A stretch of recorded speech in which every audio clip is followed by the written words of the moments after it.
Hello and welcome to your in-depth horoscope forecast for week commencing the 14th of October for the Sun or the Ascendant. If you've yet to subscribe to my channel, I'd be honoured if you did so now. Please also click or tap on the bell notification alert. This week sees the Sun and Mars continuing their journey through the sign of Libra. Libra is cardinal, so it's powerful, but it does seek to achieve its goals through good communication, negotiation, and collaboration. Last week's full moon in Aries is still very much to the fore this week, however, and that embraced the powerful influence of Pluto. If a relationship does feel a bit stuck because someone isn't being very cooperative, this can really be quite a touch and go moment, particularly in the first half of this week, as the Sun continues to square up to the power of Pluto. But Mercury is forging an awesome angle to Neptune, and Mercury and Venus are in the deep and passionate sign of Scorpio. And this angle between Mercury and Neptune in the first half of this week asks us to use analysis, Mercury and Scorpio, along with our sixth sense and our perceptions of Neptune in Pisces. And they're combining superbly well. So seeing beneath the surface of what seems obvious can be very valuable. And then in the second half of this week, Mercury forges a very penetrating angle with Pluto itself. And this really can help us to get to the nitty-gritty of what's essential. Now, Venus is going to forge a stabilising link to Saturn later in this week. So if there is a tie that we can really relate to and feel secure around, that can get stronger. But then Venus goes on to forge a quite beautiful angle to Neptune.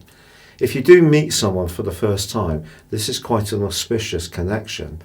Can it, in some situations, point even to true love? So if you're fortunate enough to have a date with someone that you really click with at the very end of this week, it could prove to be truly significant. But Mars in Libra continues in the first half of this week to be in that obtuse angle to Uranus.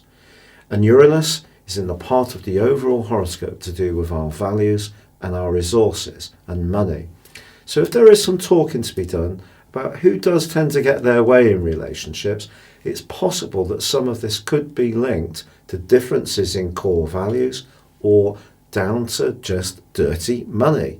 So if there is some talking to do, I think using the energy of Venus and Mercury, which are more penetrating, can be a real asset to us all. Your specific forecast, Cancer, shows that the nervous tension that was created by last week's full moon and its link to tiny but powerful Pluto is still going to be bubbling around to the fore, especially in the first half of this week. But there is an awesome link between Mercury and Neptune. If you enjoy the arts or travel, or you're a creative soul, this combination really can get your juices flowing.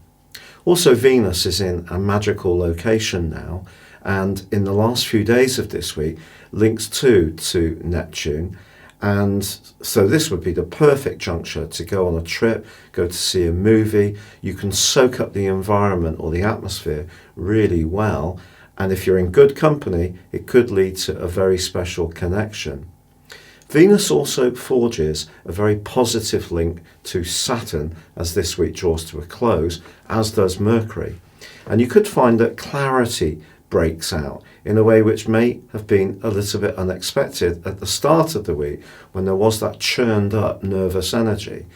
But things can really get quite constructive as this week draws to a close, which of course is really pleasing. If you'd like to know what the next year would hold for you as an individual based on your time, date and place of birth, please click on the link beneath this video. You can get 30% off and the rest of this year free. But for now, good luck and goodbye.